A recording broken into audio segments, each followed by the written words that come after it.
Hello, everyone, and welcome to the Frankfurt IAA, the International Auto Show 2019 edition. My name is Eric, and I'm here with my colleague Martin. Hello, hello. So, we have an overview, essentially, of this show, which is actually ridiculously small compared to what we've seen in the past years.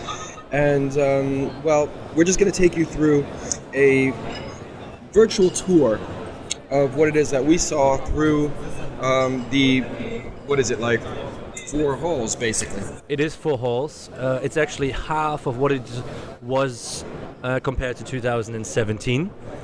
And I think we have about 20 manufacturers missing from the show. Amongst them is Volvo. All of the French guys are pretty much not here. Nissan is not here. Mitsubishi is not here. A lot of the American guys are not here. So we have some additions with the Chinese, but in general, it has become a small show just in terms of the amount of people that are here, but unfortunately, as this is Frankfurt, it's still a lot to walk. Yeah, so that's, to add to that list, it's crazy the number of manufacturers that are not present at this show. When you think about Kia, for example, has a design studio pretty much right next door, is part of this messe and is not present except for a little box display outside. Mazda, also European design studio, not here. Toyota, not present. The French, of course, yes. You could say, it's spite. German manufacturers did not attend their show last year, so hey, why not? But what's really interesting is that there are a whole lot of no-shows. And yeah, like you say, it's still Frankfurt, so it's still really spread out. The Germans still have their typical stand. So Mercedes is in Hall 2. BMW's in Hall 11, and in between that, we're in Hall 8 right now, and that's pretty much the only hall that's occupied besides Hall 3, Hall 2, and Hall 11. So there's a lot of desert, a lot of wasteland in between those halls, and it's really incredible, actually. It's a sign of the times. So let's get going. Let's do it. The virtual tour, and we're going to start off with... we have Benoit here. we're on the biting stand right now. Yes, it is. Come, Benoit, join us. So we just in case you're listening to that and not seeing it, this was just Benoit Jacob having a little bit of fun, because we, he's obviously quite relaxed now. The car has been revealed, but we get to that later. Yes. So let's start off with the virtual tour. And we're going to start off in Hall 1, which has always been, and I'm not quite sure if it will always be in the future, the Mercedes Hall. Hall 2. Hall 2. I don't know what Hall 1 is, but whatever. Well, anyway. Hall 2, the first hall we're going to, yeah. has always been Mercedes. And if you've never been to Frankfurt, it's pretty much like a big circled hall. Like a traditional concert hall, pretty much in that sense. And it used to be absolutely stuffed. It had a certain amount of floors with it as well. This year, 2 or 3 cars in there from Mercedes, and no second, third floor at all. So yeah, what's really interesting from a stand perspective is, as you said, it used to be 3 stories tall, and they kitted out the whole hall was Mercedes-Benz, and now basically there's, I think, a half of a second floor. But anyway, that's just kind of a viewing area, balcony, if you will. And like you say, there's only a few cars down on the floor. So when you first walk in, there's your typical model range from Mercedes-Benz, but they're not all there in all the different colors. There's some smart cars, of course, and then there's the main concept inside, but it's not even a full floor. It's like a half of the Hall 2. So it's like a half of what used to be a full 3-story tall hall. So anyway, that said, the concept car that took pride of place at the center of that stage was the EQS, I believe, yes. And that is essentially a future vision S-Class. It's pretty much an electrified S-Class. Yes. I think this is, we had Mercedes showing us the EQ range of cars, which is their... EQ is actually a Mercedes brand, yeah? So it's like AMG. So they see it really as their EQ electrified version of the cars that they have. This is the S-Class version of it. We've seen an A, we've seen a C, we've seen like a V-Class version of it as well. And the problem that Mercedes have with that is I think they're not going far ahead with the idea of what they want to do with that. So if you see the car on pictures, it's actually quite simple. There's not much to it. It goes back to almost like a CLS style shape, just a little bit rounder. For me, there's nothing new in it. It's about showing like, hey, we can still work with forms. It's the Gordon Wagoner idea of let's take away as many lines as possible. And this one does achieve that. It has some really interesting kind of points when it comes to parametrics and stuff like that. But it also works a lot with logos and stuff. And it's just not a comprehensive image. And it could have been better. I think, if they would have had maybe a little bit more time with it, it could have been better. But obviously, as it's Mercedes, it's still solid. I mean, we're criticizing on a very high level here, so it is a solid show car, but nothing that you will remember in 6 months' time at all. Yeah, well, I mean, it is kind of, to me, looking at the form, overall kind of proportions of that car is kind of a cross between a CLS and an S-Class, right? As you mentioned, it's more CLS shape, certainly at the rear. Now, what's interesting about that car is I think it was done by the same designer that did the box. So the first electric autonomous thing that was shown in Vegas several years ago. So it's this very soft volumes, and Mercedes has done this before. You're right. I mean, EQ as a brand could stand to really position itself as something different, and it's not. It's it's quite sedate still. Now, what's interesting about this car in particular is the digitalization of everything, right? I mean, you've got these holographic headlamps, like the grille with all the lamps in it. At the rear, you've got these like pixelated lamps as well, graphics. Inside, it's the same colorways as we saw on that Mercedes box thing. I can't remember the name of it now, but several years ago now. The silver one without the windows, it was really a monovolume that was shown at CES. And it was blue and purple, and the colorways are the same on the interior. Now, unfortunately, Mercedes did not open the interior of that concept, so we weren't able to actually, funnily enough, I was out there, just having a beer last night with a couple of guys from the design team, and I saw Hartmut Simplitz, head of Mercedes-Benz, taking a photograph with his cell phone through the window of that concept car. Like, I've never seen anything so funny in my life. The guy built this thing. You'd think he'd know what it looks like. Anyway, I thought that was absolutely hilarious. But anyway, otherwise, I really liked it. I mean, I like the simple, I like what Mercedes is doing. Some people think it's a little flat, whatever. I like the two-tone colorways. It doesn't need to be over-the-top expressive, which it actually was if you look at it from a digital sense and a lighting perspective. But otherwise, I really like it. It's nothing particularly revolutionary, but it's very soft, very Mercedes, and very elegant. Yeah, and apart from that, actually, we didn't really have that much to see at Mercedes. There was one production version of I think it was the EQB, which we very briefly looked at, but walked away. It's like, yeah, all right, cool. And that's what we're going to do as well now. So we're going to move away from Hall 2 and we're going to Hall 3, yep, which is the Volkswagen Group Hall. Yes. So we're going to focus now on everything that is within the Volkswagen Group. Quick disclaimer, there was no Bentley represented. Bentley wasn't there. Ducati was only there on the Audi stand, from what I saw. I didn't even see that. Yeah, and so we have Volkswagen, Audi, Lamborghini, Skoda and Porsche. Yeah? Yes. And let's actually start with the big one that a lot of people were anticipating. The entire electric EV family industry was looking forward to finally seeing the final version of the ID.3, and the whole stand of Volkswagen was plastered with these things. I mean, there was like 10, I think, in total. So Eric, you've seen the concept car, you've seen the show car, you've seen now the production car. What do you think? Well, it's funny that you would lead with the VW because I would lead with the Porsche. In my opinion, the Panamera, or the Taycan, was the star of the show. But if you want to talk Volkswagen, we talk Volkswagen.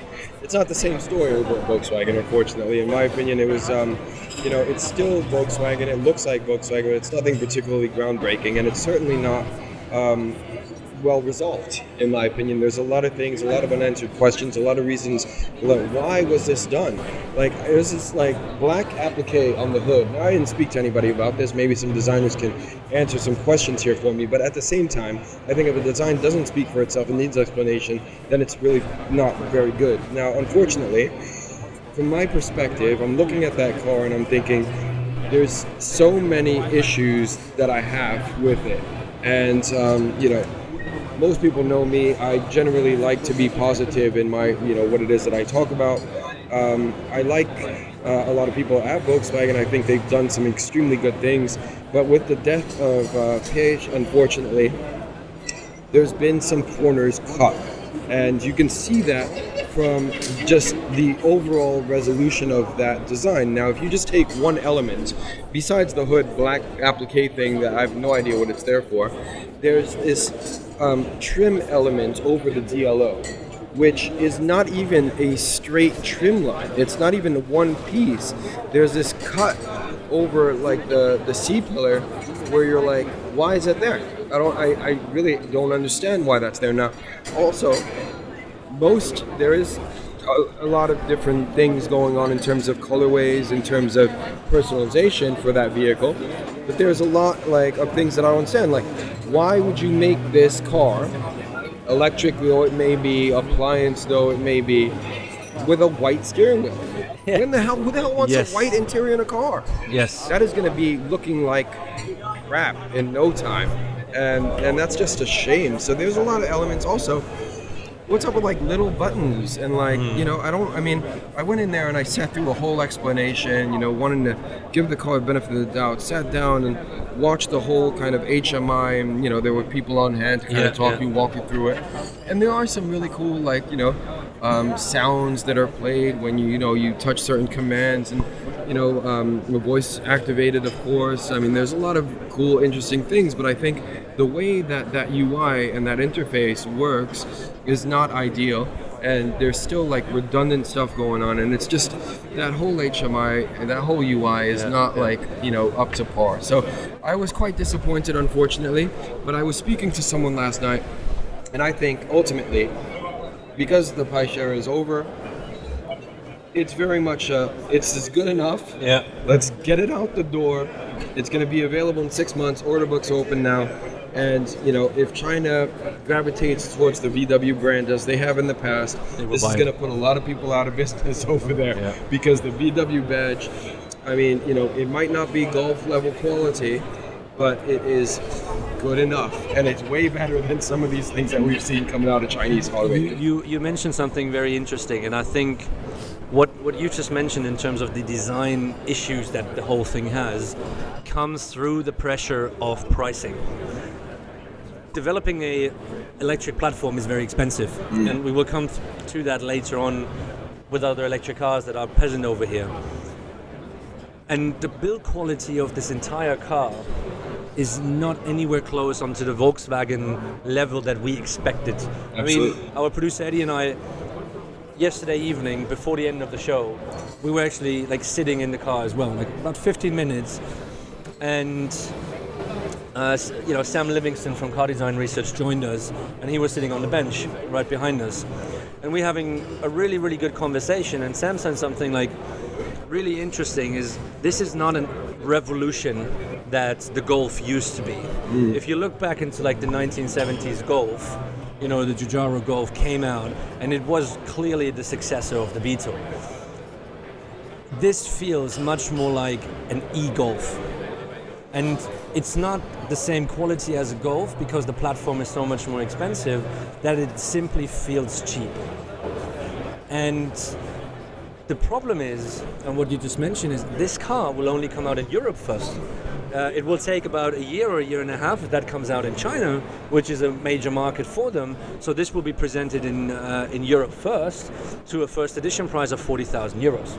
Just to give you a little bit of an idea, the car that you see behind us, which is the Byton, in the configuration that it's here in the production version, is 45,000 euros.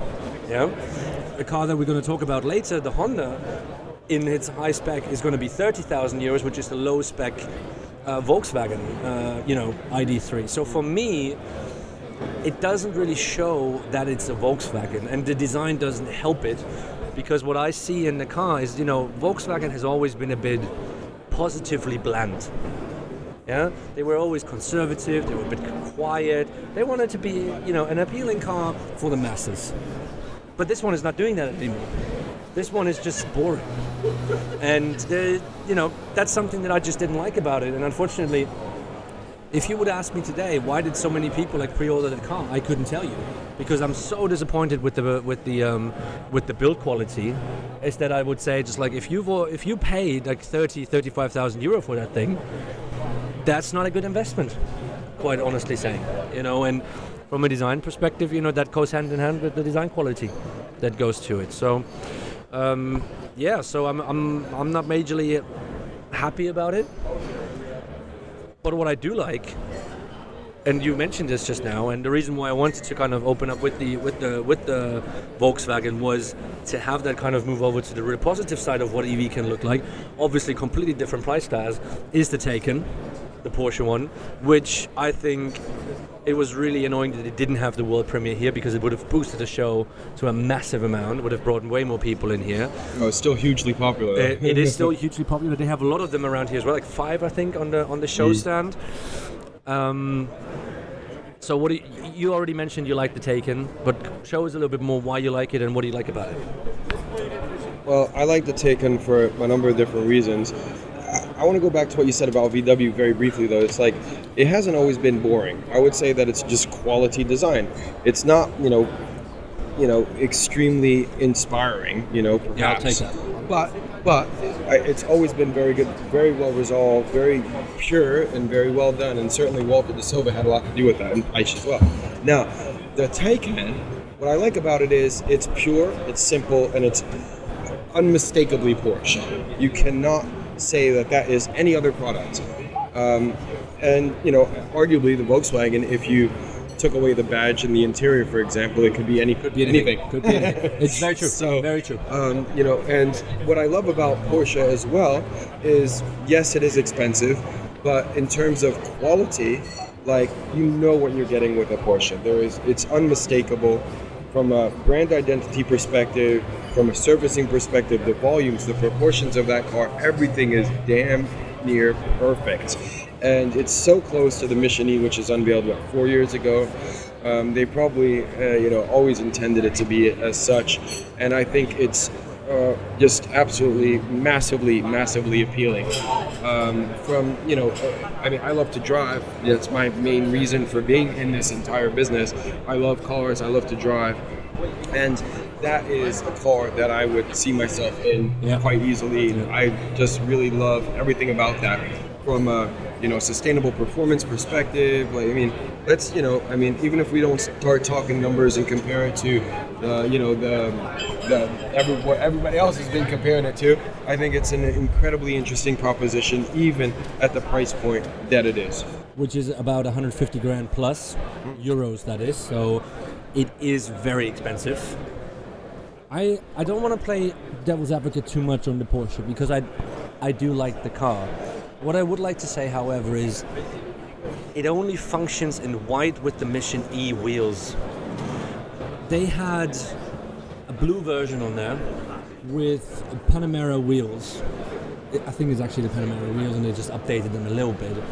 And because the white brings out the graphics of the car so well, if the car gets a color, and I think it has more to do with the dark color, and you see then the side view and you put it next to a Panamera, for example, you do clearly see that it's not that much different. Obviously, the wheelbase is a little bit different from what it looks like. But it's a much bigger car, the Panamera. The Panamera is a much bigger car, but you don't see that kind of an evolution as you do see when it's white. And maybe that's just me personally, because we obviously saw the Mission E in white. But for me, it was literally that point. It's like I was actually in Stuttgart a few weeks ago, so I saw the test cars and the prototype cars driving on the roads and everything, and that was in black. And I saw it in black, and I was like, look, even if they have the few stickers on there and stuff like that, you can clearly have an idea what the car is. And it's already very close to a Panamera in that sense. When I see it in blue as a production version, apart from the front, it's not that much where I say, like, okay, is there a clear distinction of the electric car to the other Porsches, which is maybe what they intended to be, but it's still a great looking exterior, let's put it that way. The front is fantastically well resolved. It's really nice. The only thing that I would criticize again is the build quality on the interior. For 150 grand, that is, if I spoke to someone earlier, if I spec that car up and it goes to 200 grand and I could get a Bentley for 200 grand, this car is a disgrace compared to the Bentley. It's quite harsh, but at the same time, if you have that money and you get that kind of quality on the interior, I would have hoped for a bit more for the amount of money that they're making. But obviously Porsche is the most profitable car company in the world, so there's a reason why they do things like that. That's the only little setback I have. Interior-wise, I like it. It's clean, the displays are well resolved, the UI is great, it's simple, there's not too much, it's still unmistakably a sports car, but you still can take your family with it.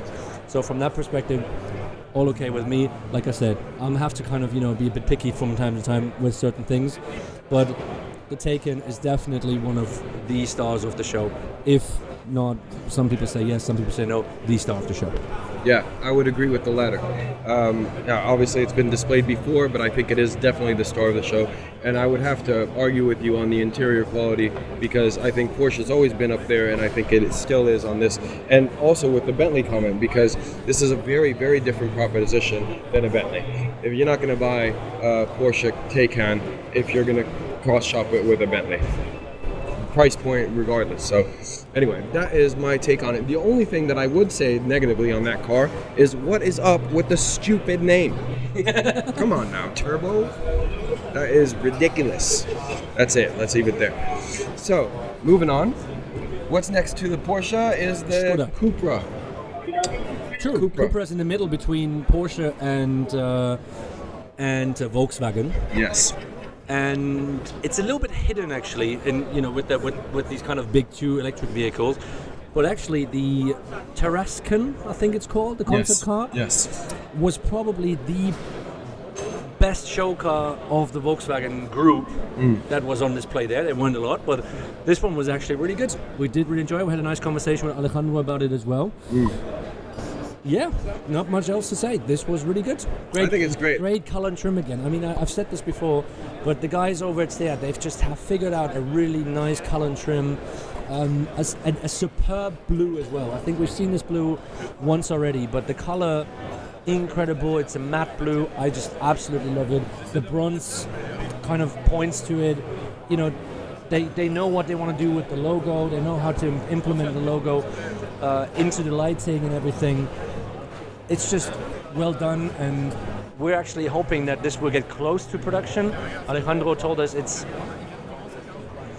very far advanced. Very near production. Yeah, it's very only far millimeters advanced. off, I think, in terms of height and things like that. Obviously, it's a concept car. They're allowed to cheat a little bit in terms of wheel size and height. Yeah, and width a little bit as well. Yeah, but we were quite impressed. It was one of the first cars that we saw. And it obviously stuck to our minds. So yeah, I really do like it. I think for what it is, an electric SUV, it's just the right amount of sporty. It's also elegant. It's got that Spanish flair. I like what they're doing in terms of graphics, the grille, the kind of sharp nose front end. There's a lot of things to like on that car, and I think for the market, especially on the interior, as you mentioned, color and trim, lighting-wise, I mean, there's a lot of really cool elements within that vehicle, and I think they kind of hit the nail on the head with that. I think it's going to be a very successful product, and I'm very proud of what the Seat team has accomplished with that, where it's not a separate Cupra team, but nonetheless, the Cupra brand is giving them, a certain amount of Liga, where they can create something that is quite specific and different than anything that we've seen coming out of Seat or Volkswagen Group in general, and they're playing on that, and they're doing a very, very good job. It's a bit more upmarket as well, and you can see that as well. And look, a lot of people think they know what luxury is, what premium is. You don't have to be in those kind of markets to make good quality cars, and Cupra is showing exactly that. And that's what I like about it. It's not a wannabe. They know what they are. They know in which kind of market they want to move into. They know what the customers that they want, and they do that extremely well. So I'm very much looking forward to production version of that. Yeah, absolutely. And, absolutely. Hopefully that's going to come out soon. Yeah, I mean, I think Seat as a whole within the VW group, they're doing tremendously well, and so hats off to everyone over there at the Seat team. Correct. So moving on then, Skoda, you said you wanted to talk Skoda, about. just very briefly actually, because they showed the Superb IV or Superb 4. I'm not quite sure which is the right name. Probably 4, I'd say. The IV would be really strange, but this was actually a show car that was very, very near to production and had a really, really cool color, like the yellow gold coloring before. This is the production version of it in blue. And the reason why I just wanted to include it is just like kind of same to, like as this is with Seat and with Cupra, is to kind of just show you don't need to have much money to do good cars. Obviously, Seat is in a good kind of, Skoda is in a good kind of direction, and they have the platform of Volkswagen, which helps them to save some money. But they're just making solid, good cars. That's the point. And, that's something that a lot of people sometimes forget to do with all the gadgets and all these things, is making solidly good cars. And that's why I wanted to include Skoda, because I think for what it is, it's great. All right. I agree with you. Skoda's doing very well. I didn't actually spend much time on that stand at all, so I don't even know what you're talking about. But I did pass by the Audi stand, and that's something that I'd like to actually discuss. Audi is here showing all 4 electric vehicles that they've produced. So from the PB18 to what we saw in Shanghai, the AIME. The AI series, I think it is. Yes, absolutely, yes. And so this is the, what is it called? AI... Trails? AI Trails. Okay, so it's a 4-wheel drive, off-road concept, monovolume box thing. And it's completely at odds with what VW or what Audi has done in the past. But it is, very much in your face. Now, I mean, you've spoken to some people about this. You've gotten some feedback.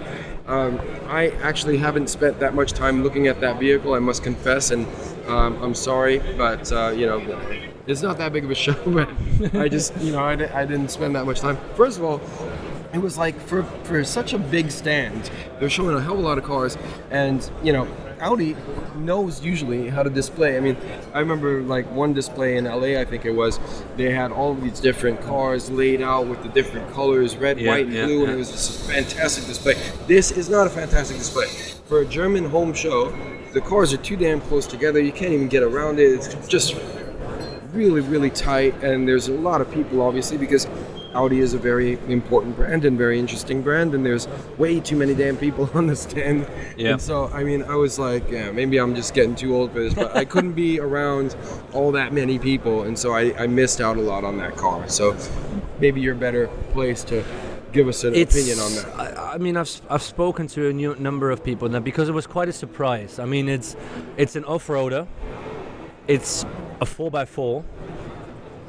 And it's supposed to be a fun car. And I just don't understand why Audi would show something like that. And I'm not really a big fan because I read a Twitter, like someone posted something on Twitter, and I think that's what captured it really, really well. And I do apologize that I can't remember who actually tweeted, but it says like, a RCA 2002 student wants a student project back. And that's exactly what it is. It's harsh, but... But compared to the AI Me, to the the AI Con, also to the PB18, this doesn't fit the build. The PB18 could be reinterpreted as an R8 successor, like a racing car. The AI Me could be a successor to the A1. The AI Con could have been a a successor to an A5 or something like that. So you saw that, the kind of development and like the thinking that behind it. And I understand, like, people told me, like, yeah, but what about Quattro? And I was like, but Quattro was a technology. It wasn't necessarily something that Audi was famous for just because of one car, like a G-Class, for example, or what we come to later, a Defender. So still in rallying, I mean, Quattro definitely has a space. Yes. But this is not that. This is not a rally car. This is pretty much like a G-Class, which drives autonomously, which I don't personally understand. Why would I want to go off-road autonomously? I go off-road because I want to go off-road and I want to drive off-road. Yeah? Absolutely. And I agree. I think a lot of people, what I have been told is the story is good that they want to portray with this, fun part and all those kind of things. But the problem is you have a show which is on the edge. I mean, we never know if there's going to be another Frankfurt in 2021, yeah? And you show something which has nothing to do with the future of the mobility sector. It's nothing about city life, mega city life, autonomous life, all those kind of things that is actually relevant. The AI Me, I understand. The AI Con, I understand. Like, even the PV18, I do understand. But this one, for a home show, it's just like, you had the feeling either we take a student project or crap, we have to do something, and we do it in like 2 months. Yeah, that was the reason, like the feeling that I had, which is quite sad because I was looking forward to an Audi show car around here because usually they're quite good. This one, however, was really a disappointment, and the entire Audi stand, it was just too packed, too many cars on there. You go on there and you want to get off pretty much right away. It's too dark, sometimes it's too light. The lighting really was not, balanced out. So, yeah, unfortunately, that was quite a bit of a disappointment. And moving on from disappointments and let's say very, very special cars for very special people, the Lamborghini Sian is the last one in that new in the Volkswagen Group Hall. V12 hybrid, fastest Lamborghini ever. Had some kind of crazy coloring, like a gold, a lot of gold in there, a lot of carbon on there. And very extreme. We had a bunch of people, we're not going to name them, but they work for, like, let's say sports car manufacturers and let's say higher level cars. They said maybe we should go up to them and ask for some lines back that we can put on our cars. So there's a lot going on that kind of car, a lot going on the Lambo. Yeah, so I don't know, I mean, I'm kind of bored by hypercars at this stage. It's like, there's a whole bunch coming. Oh, I don't know. I mean, Lamborghini, they're making some really interesting stuff. They always have. It's a very specific kind of design language, very hard, very aggressive. And, Misha Borkhardt came in at that time when, he's got to follow what it is that's been kind of, that line that's been in the sand. He's got to progress, and that's going to be a hard task. And he's only been there for a little while. I mean, this is pretty much one of the, he's been doing a lot of one-off projects under his direction. There's been a lot of one-off projects that have been done.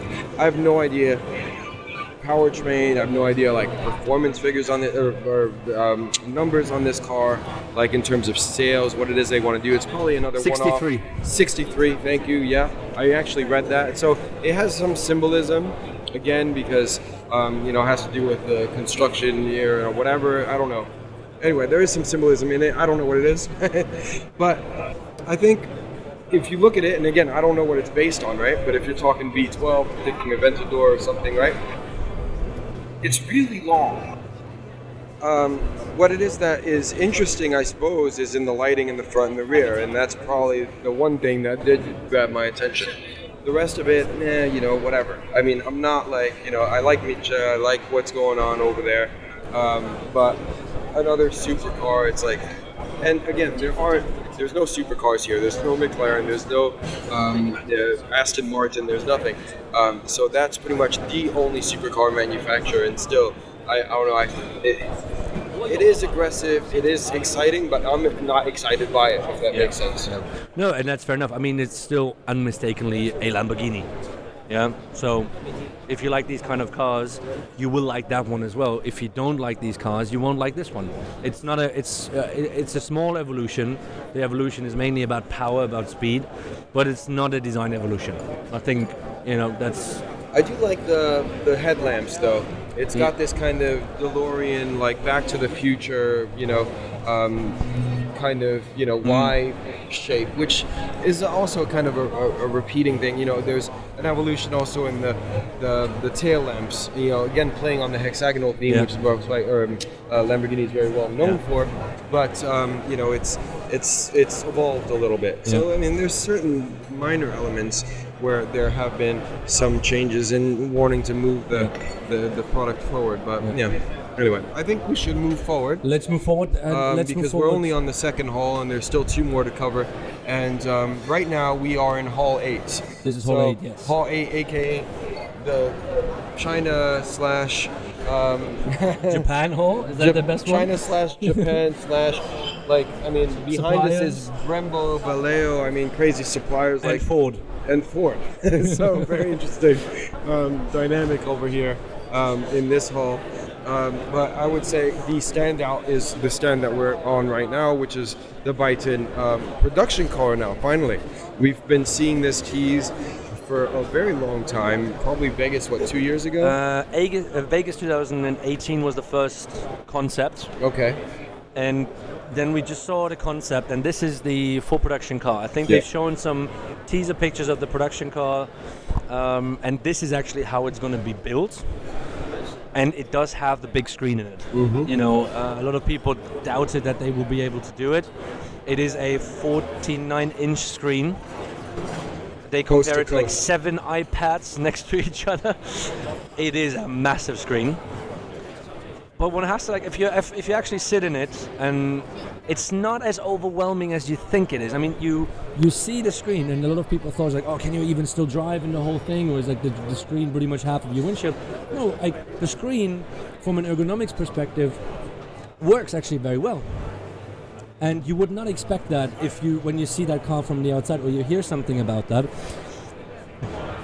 But it is something that we will have to get used to, because it's so different. You have very few buttons in there. You control it with a little touchpad where usually your armrest is. And so it is definitely something very, very new. And I think time will tell if this really kicks off, especially from the interior. If you walk around here, unfortunately not a lot of people actually look at the design because they look at the HMI and the UI. But Benoit, when we spoke with him, he said, look, wait until the production car comes out because I think it's going to be better than the concept car.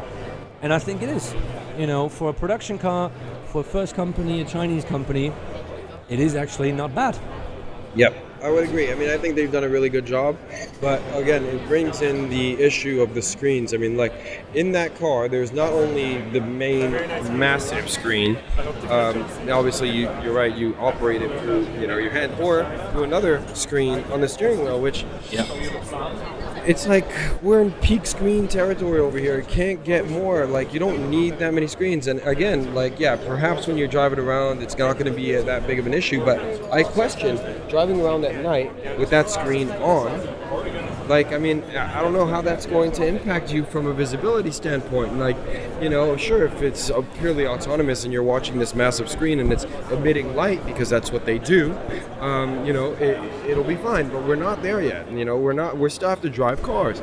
And that's the thing that people just don't really get. They're employing all of these designers in automotive manufacturers, startups, even in established companies that have, some UX, UI experience, but they're not coming from automotive. At the end of the day, you need to know how, to drive, how to operate a car. Because that's fundamentally the issue. That's the objective when you get behind the wheel. You still have to pilot the car. Yeah. So I think, I don't know. I've yet to drive one. Certainly not. I have not driven one. I have not driven one at night. I have no idea what the deal is. We were actually in the seat for CES. Yeah, I was We're not there. Driving, of course, no. But we it was had a full first day idea. time as well. Yeah. We didn't have the screen itself is not obtrusive, but again, it's do you need that many screens? Why don't you just have that one big screen doing everything for you? Do you need the screen in the steering wheel? Do you need the one in the center console or in the No. I in my opinion, you just need a head-up display. That's it. And again, like I've mentioned this in the past, I'm not a big advocate of screens because again, the task at hand is driving. And I've said this before, one of my favorite ever cars is the A7, previous generation, not the new one, and the previous generation A6, where you would press a button and the screen would retract into the IP. And I love that because I know how to get to work. I don't need to be looking at a map all the time. You know what I mean? I know the commute. I've been doing it 10 years. I don't need screens taking over my cabin space. I want to say one thing about this, and what I like about it is it's just trying new things. And of course you can talk about, you can like it and you cannot like it, and I give everybody, the opinion that they want to have. But it is trying something new. It is not just copying what everybody else is doing. It is really pushing the effort of what else can we do to maybe step ahead. Yeah. So this is the thing for me. It's like it's trying something new. Do you like it? Do you not like it? I'll leave that up to you. But I do appreciate it. And I think time will tell what's going to happen with it. And I'm absolutely happy. I'm absolutely fine with it. Like I said, the exterior is plain solid. Probably one of the best Chinese cars from that side. Yeah, so definitely absolutely no problem about that. But we will see what's going to happen with it. Yeah? And this is where the driving experience will help us. But speaking of big screens, straight over there, we've talked about this before, but we just have to mention this. It's the final version of the Honda E, which is pretty cool. It has quite a big screen in there as well. Not as big as the Byton. Obviously doesn't have the touchscreen in the middle. So it works a little bit differently. But it is just such a cute little car. Of course, a lot of people in the design community will say it is not as great as the EV Concept. Yeah. But it's still a standout car in terms of product design itself, especially if you're walking around the show, and try to find something that just is a more kind of pops into your eye right away. And we had a little bit of fun in it and said a little bit in it. It was really good fun.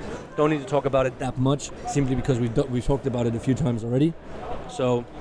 Yeah, I mean, we've seen that car unveiled in Geneva. I think it's massively diluted from the concept. It's a shame that it is. The interior is quite nice. Again, massive screen, not nearly as big as this Byton.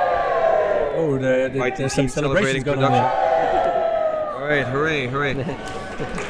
So, they do deserve a round of applause. The car is very nice from an exterior perspective, from an interior perspective, from a quality perspective. The only thing is, again, the peak screen issue to me, whether it's the Honda or whether it's this, it's kind of like, you get to the point where, I don't know, this summer I took a little hiatus, for example, on social media. I did not check Instagram, I did not check Facebook, and you know what? I relaxed for a minute and I loved it, and it was brilliant. And I wouldn't be on social media if I didn't actually need to be.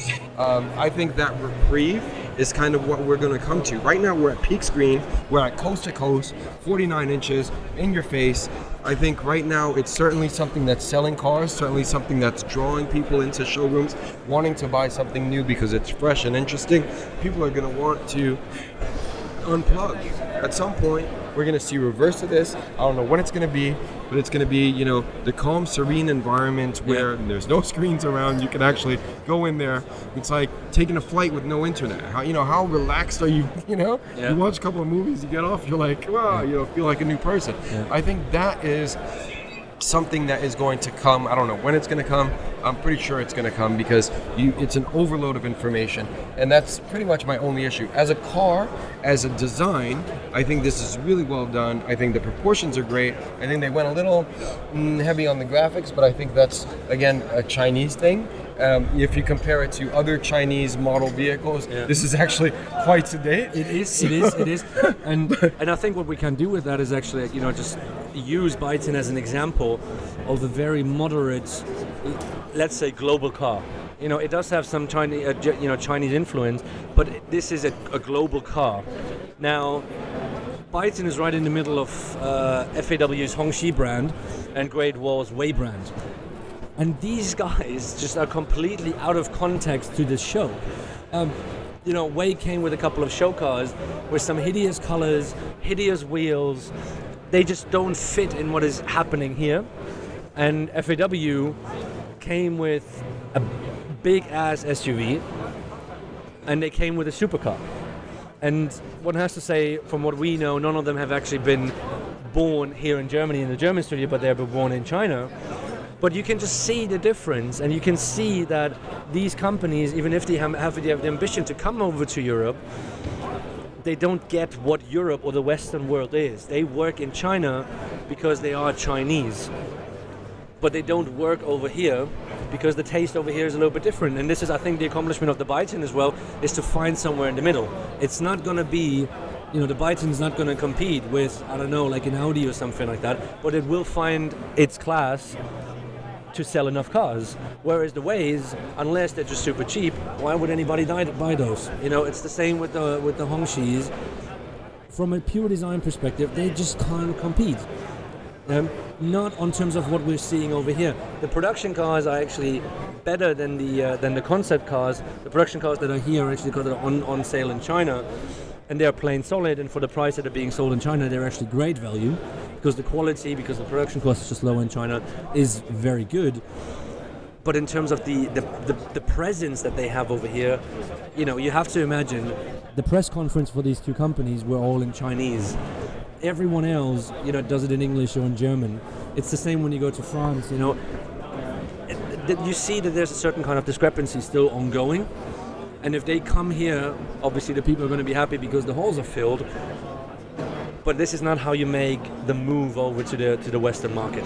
I think this is not necessarily the right move forward, especially like with Hongqi, which is not going to come to Germany or like to Europe anyways, and then showing kind of some strange things. Yeah, I mean, I know it costs quite a bit of money to show here, to be in Frankfurt, to have a stand here. And, Way is kind of still treading on the design that was kind of laid out under the direction of Pierre Leclerc. Correct. And, from a range perspective is fine. Like, I'm not, I agree with you in terms of like colors and things. The interior is kind of still old school, even on this Way, whatever it is, Way X concept, which is the brand new one for this show. Anyway, it's quite a bit disappointing, but there are, it's a luxury SUV brand put out by Great Wall, which is, the number one selling SUV brand in China. Now, I'm not mad at it. It's fine, whatever. Like, it'll be easily forgotten, like you say. But FAW, now, that's something that I was actually expecting something, The Hongqi was built as the dignitary ride, the red flag, like the car that all of the politicians, the big guys in China, the big guys, the really successful like people in government would like drive around in. So I fully expected not even the Cadillac of China, but the Rolls Royce of China, right? Especially because Gilles Taylor was hired. But again, as you mentioned, he is running the European design studio. However, as a brand, it seems like FAW, or Hongqi, I should say, is lost. They showed two concepts, one of which is a massive SUV with no interior. The other one is a model of an Aston Martin, perhaps. I understand that Chinese car makers would want to showcase bandwidth. Certainly FAW has, is a massive car maker in China and has a certain amount of bandwidth, but I think they should pick something and develop a strategy and go down that route. If you're developing a big SUV, go down the big SUV route. If you're going, supercar, like, track day supercar or whatever, go down that route. But I think there's just too much discrepancy between those two different typologies, and I think it's very difficult to fill, for that. Now, perhaps it's just an old mentality of mine, and it's. There is that bandwidth within the brand. I personally don't think so. But I think the most disappointing thing for me was, from a design perspective, again, no interior on this supercar SUV. either, yeah. Why? Okay, so the thing is massive. It's like 5.5 meters. It's like an 6 X7 meters plus, it's huge. Massive. And I'm not a big fan of, ostentatious grills and whatnot, but I think the thing that bothers me the most is all of the detailing on that car is bright chrome, like bright chrome. And then there's this side vent a la Range Rover, a vertical vent that's gold plated. Why is it gold? I don't understand why it's gold. It's so shocking, so jarring to have that. And then from the badge as well, there's this like line up on top of the hood, which is another, decor piece, which is gold. Those are the only two elements that are gold on the car. I don't know. It's to me, I didn't get it. And But it's again, it's on the one hand, it's almost like the cliche Chinese wannabe luxury car, like to show us something like, maybe this is what the Chinese luxury guys want. I don't know, That's something that we can always speculate about. But if you see that in a Rolls-Royce, the Rolls-Royce is not that extreme. There's always something classy about it. You can obviously destroy a Rolls-Royce as well, let's be honest. But at the same time, it's just not the same thing. But let's move on. Yes. Let's move out of Hall 8. Let's get out of Hall 8, yeah. And let's go actually to our favorite hall. So we're going to be talking about Land Rover, we're going to be talking about Hyundai, and we're going to be talking about BMW. Yes. What do you want to start off with? So Hall 11 was, I spent probably the most of my time over there in Hall 11. Me too, yeah. I really did enjoy it. And again, let's go back to our earlier point, which was back in the day, BMW owned all of Hall 8, all of Hall 11. Yeah. They had a racetrack in there. It was massive. It was all BMW. And this year, BMW is occupying a space in the way back and sharing the hall with Land Rover, Alpina, Hyundai, Opel is in there. Mini is in there as well. Crazy. So everybody's in there. And I don't know. I'm going to start with the first one that we see when we come in, which is the Land Rover. I guess it's not really the first one. It's kind of tied. On the right is Hyundai, which we'll get to. On the left is Land Rover with the new Defender, and the new Defender has been a long time in the making. Something that people have been waiting for forever. And they went back to the drawing board once after showing the first concept. This has evolved a bit. Is definitely way nicer than the original concept, the DC100. Yeah. And that is. I think it's a home run for the car, for the brand. It's obviously a very, very different proposition than any Defender beforehand. They're hitting a totally different demographic. This is not a farmer's car, not by a long shot, especially when you consider it starts at $60K. And once you start kitting it out with options and stuff, you're easily in the 80,000 to 90,000 euro or pounds mark. Easy. I think the first one that sold was over 110, maybe 114 and change. Yeah. The first orders that came in yesterday, and that is a chunk of money to spend on what has become essentially, no longer, like I said, a farmer's vehicle, but very much an adventure, vehicle, and something that is going to speak to your personality, your sense of adventure, and wanting to go out there and experience the meaning, and rightfully so, because we're living in a different age, of the Defender has now changed. Yeah. This is not the car, and I think this was the best kind of explanation that I had. This is not the car that you're gonna buy to have patina on it. Yeah? This is a car that you want to take care of so that it's not going to have scratches on it, that it's not going to have holes in it and all these kind of things. The first kind of Defender, it wasn't great to drive, but it was easy to maintain. So the people loved it because it was relatively cheap, it was easy to maintain, it was easy to get spare parts for it, and you can do whatever you want with it. This one is much more a modern day SUV 4x4. And it looks very modern and it looks good. I personally prefer the smaller version. So there's the Land Rover Defender 90, which is a 2-door, and then there's the 110, which is the 4-door. I personally love the smaller one. I just think it looks a little bit neater. It looks a little bit more, like a cool car. The bigger one is just like, you can fit your family in there and stuff like that. But that brings me to one point. it's not as big as you think it is, because if you have the 4-door one and you want to sit in the back, I'm quite tall, so if I move back, then what's going to happen is there's not much space in the back. Actually, I think the 5-door is better resolved than the 3 personally, because I like the length of the 110 over the 90, and I think there's a bit more room because of that, clearly in the rear. Sure is. So I saw it, and it seemed like there was more than enough space. What's interesting about it is there's this huge center console in between the two, so it's kind of like not as bad as the Hummer like H1, where you had basically an island between you and then you were stuck in the corner. Imagine military people riding that way. But nonetheless, I think it's a really appealing proposition.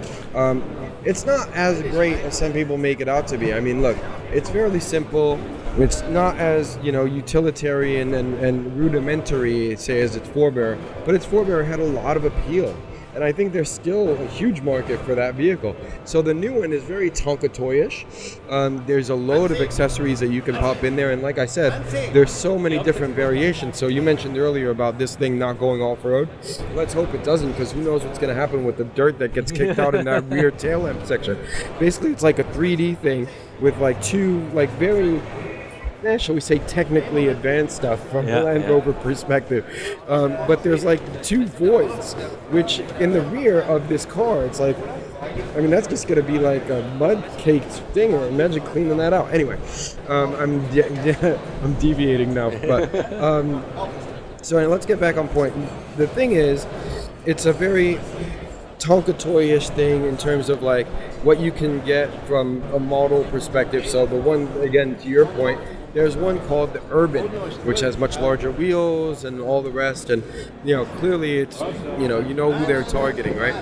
But I still think that people will use that as an adventure mobile, from an off-road perspective. It's certainly going to be capable as a Land Rover. I personally love driving off-road. It's something that I kind of developed during my days living out in California, and you can drive anywhere in the desert and Henneberg. It's absolutely brilliant. So, I would definitely, consider putting one of those in my garage, if I had the opportunity to be driving off-road. But again, we're probably going to see those things driving around in Chelsea, and they are quite fashionable. And again, for someone that wants to showcase that adventurous lifestyle. The one issue that I will raise, however, is I think these things must have been pre-production. They only opened the order books yesterday. They want to showcase a bunch of different variations, so the show stand is full of cars. One of which is this little 3-door with the Steelies. Some people really like the Steelies. I'm not a big fan, but anyway, it's a different aesthetic and it's interesting. The design did manage to put that forward.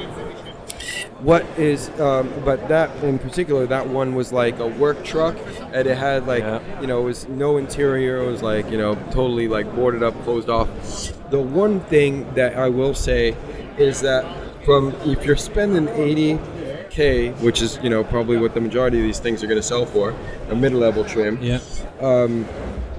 The quality on the interior is definitely lackluster for something at that 100%, price point. 100%. I don't think it's definitely. And one of the things also that shocked the hell out of me, I'm 5'9", so if you only use the air vents on the top, there's it's the way that they're placed. There's this ledge on the IP, which is, quite thick and pronounced, and I guess it's to protect you and, off-road so you don't knock yourself on these things.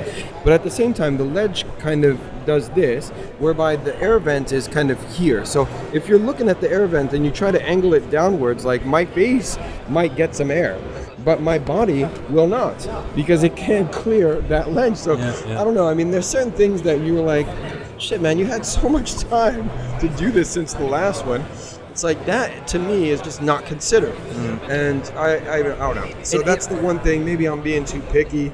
Maybe people that buy this are like quite happy to, just no, but I throw out $80K and be like, whatever. But I'm not. I 100% agree. We were in the car together, and we both had that feeling about the production quality. Yeah, and I would say JLR always had some issues with production quality, but if we look back with the Velar, especially like the high range Velar, which the only problem that I had was like the touch screens and like you saw the fingerprints and things. But I was like, okay, cool. It doesn't look good, but I can understand you have to make some kind of calls. But this is the thing for me, is like, it's kind of a fashion statement. It's like you buy like, I don't know, like a Louis Vuitton, like an Hermes purse or whatever, or like, a handbag, and it's technically of an okay quality, but you don't buy it because it's the highest quality out there. You buy it because you want to buy it for the name. And this is for me exactly the same thing. I think they want to, because they put so much money into all of their platforms, they have to become much more profitable. Obviously, JLR had a lot of problems, Tata had some problems as well. So these things must sell. And so they have to increase probably the profit margin on these cars. And you can see that in the interior. Yeah? Similar to the Volkswagen, I think. It's about how do you make this profitable? Obviously, the Defender is a little bit of a different range because it's not an electric car. It would be great if it would be an electric car. It would be really cool. But at the same time, that's really the disappointing part for me, because I do like it. It's such a cool, almost I want to say toy, but it's just this tiny little bit missing. And I think this is what sets the Taycan apart, because we had this conversation yesterday, and I did say I do prefer the Defender. I was not sitting in the Defender yesterday, so I only saw the design, I saw it from the outside. So what happened was I said, look, I like the Defender better because I just like the design better.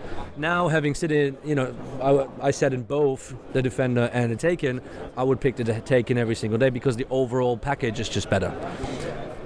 But again, for what the evolution of the Defender is, it's not necessarily a revolution. The revolution comes in how we have to see what this car is nowadays, but it is still a Defender. And I think this is where you have to just say congratulations to the Land Rover design team, is to have been capable of keeping a basis and keeping a foundation of it that you can see it's a Defender, because that was probably a very difficult task and they have solved it. And for that I want to say congratulations, because I don't know if there's any other projects like that are so difficult, because the car is so unique and it's so recognizable, and they kept it recognizable but they made it modern. And I don't think it's necessarily their problem that the production quality is always it's just not that great.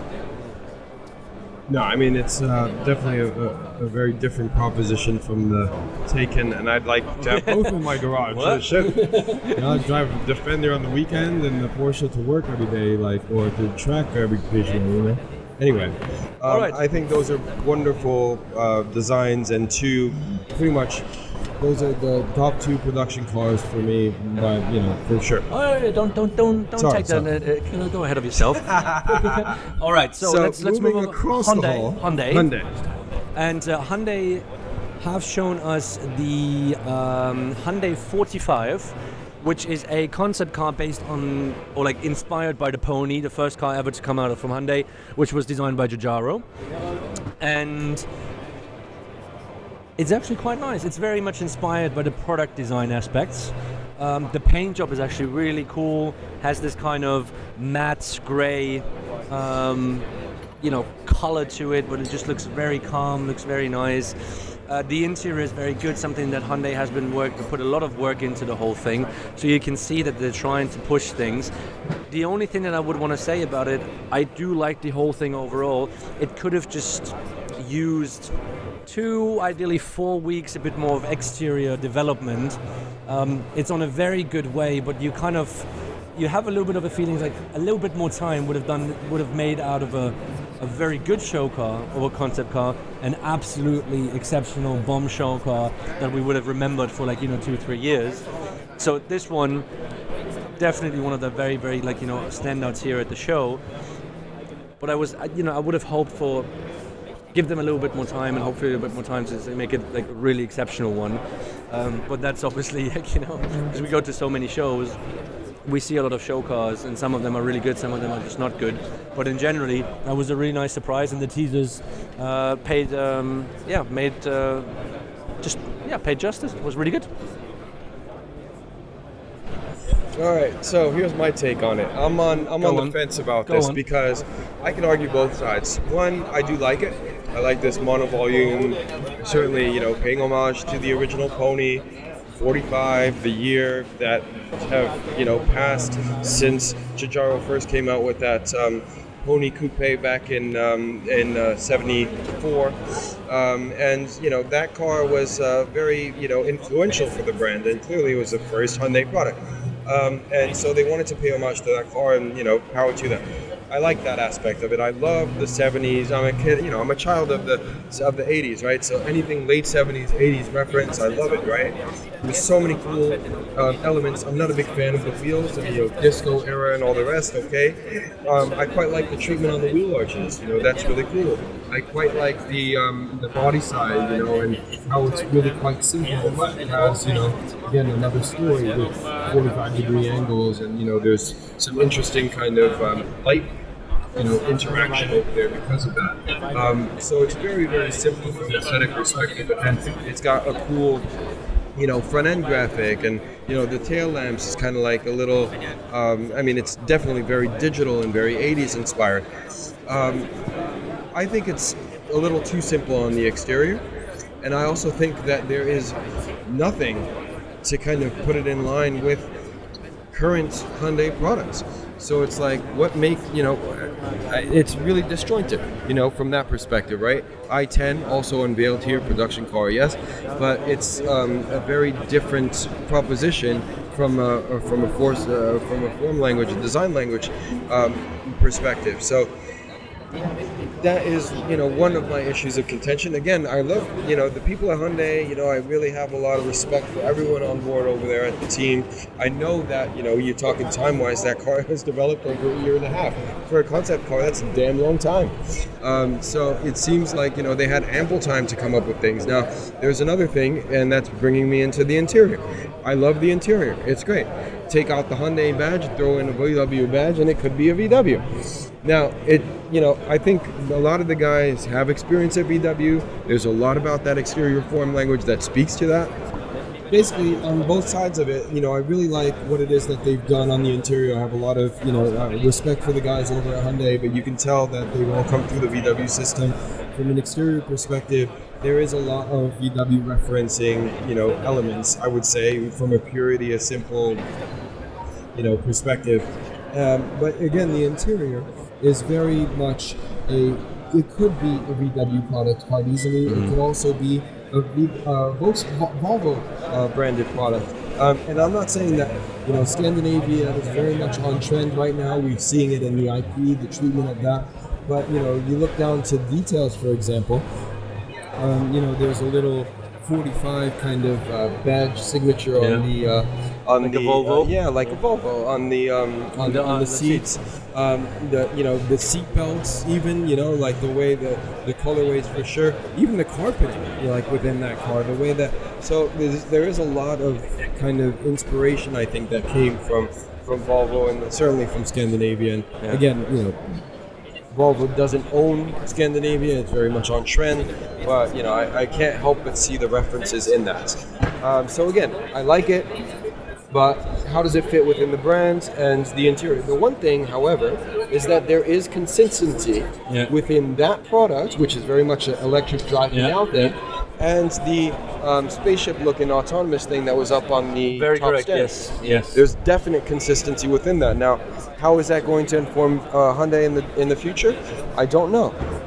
But I think the Namyang team, which is who's designed these, is quite strong, and Sang-Yup Lee and Simon Losby and Luke Dunkelberg deserve some credit over there, as does the entire team. So So, credit. Last but not least in terms of the show, then we get to the quick Best of the best.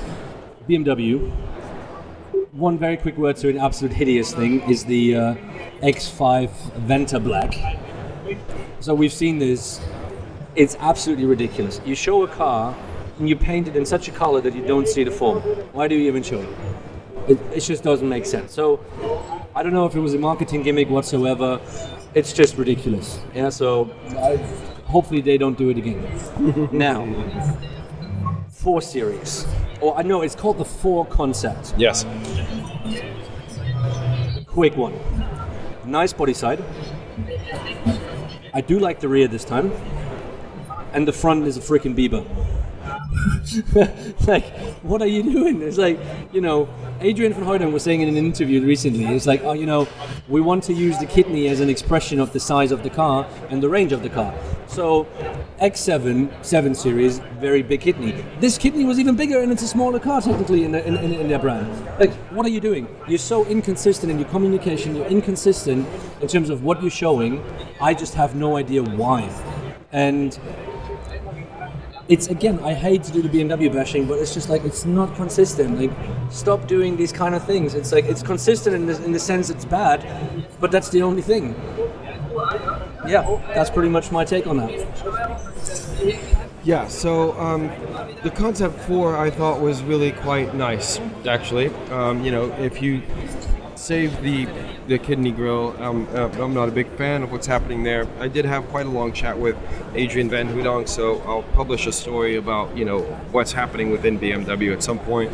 But I think from in terms of what BMW's come out with in recent times, I think that this is probably one of the best cars to come out of BMW. And I say that, not lightly, because, we've all seen what has been coming out of, BMW, and it's not been great, and that's quite unfortunate. So anyway, I did publish that on Instagram. Somebody came up to me yesterday at Designers Night and was like, "Were you serious?" And I said, "Well, yeah, if you put it into context, it's actually looking, it's the best thing to come out of BMW in recent times, and that's without a doubt. That is the case." But again, the issue, the kidney grille and the size of them and the shape of them and whatnot is always going to be an issue of contention. I understand the brand identity aspect of it, but there's other elements that come into play. And so, anyway, it seems like BMW is very much doing, some marketing, some making sure that they're putting their stamp on things. Now, the one thing that was disappointing, however, and again, you have to leave something to the imagination, is the fact that there was no interior on that car. Yeah, no interior. But, the thing is, 4 Series, 3 Series, they tend to really converge, and, it's safe to assume that it's going to look very close to the new 3 Series interior and that 4 Series, when it does come out. But you're absolutely right. I mean, we would have absolutely loved to see an interior in that one, even if it would have been a little bit some forward-thinking ones, but wasn't in there. So let's wrap this up. Yes. Because they just announced they're going to close the show. And so, very simple. We're going to do best concept of the show, best production of the show, worst of the show. Eric, in short and sweet, best concept of the show.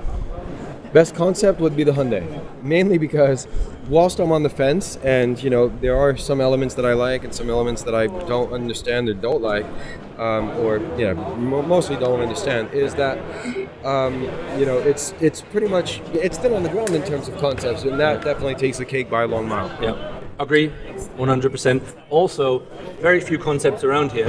Yeah, exactly. So, it's definitely by far the one that's wins by default. That's wins by default. Almost. But no, yeah, it's very good. It was a bit of competition, but it's all right. All right, now best production car.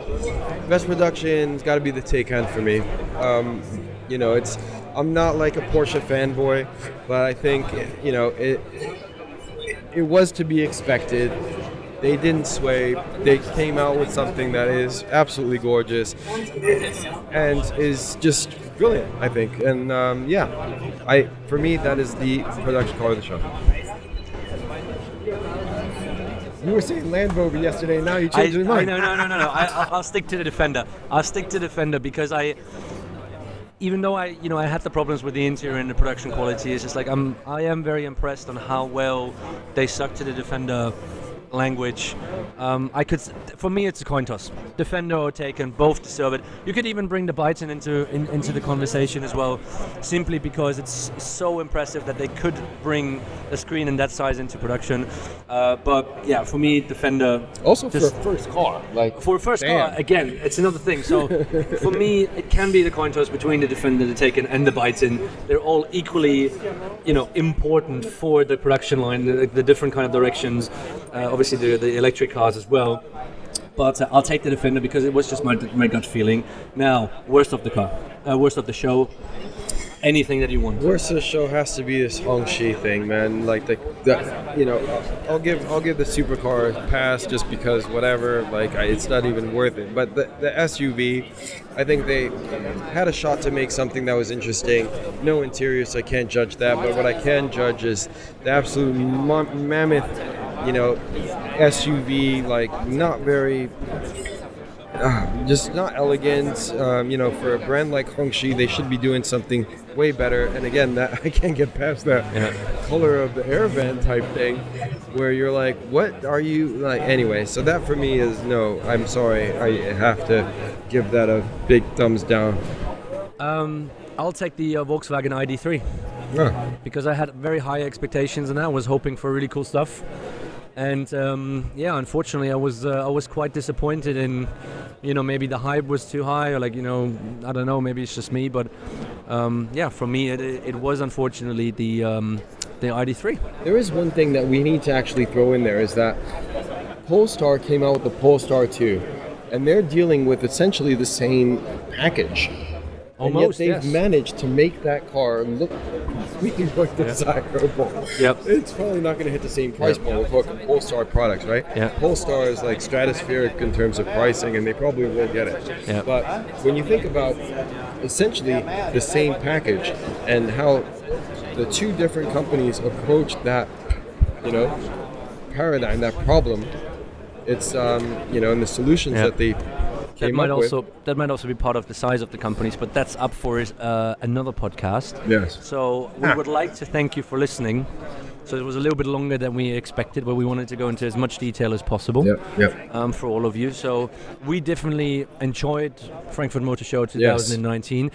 We're unfortunately not sure if they will return in 2021. It's a 50-50 at the moment because this year was, in terms of manufacturers coming out, not great. Really disappointing. So we're hoping that we're going to be back here in 2021.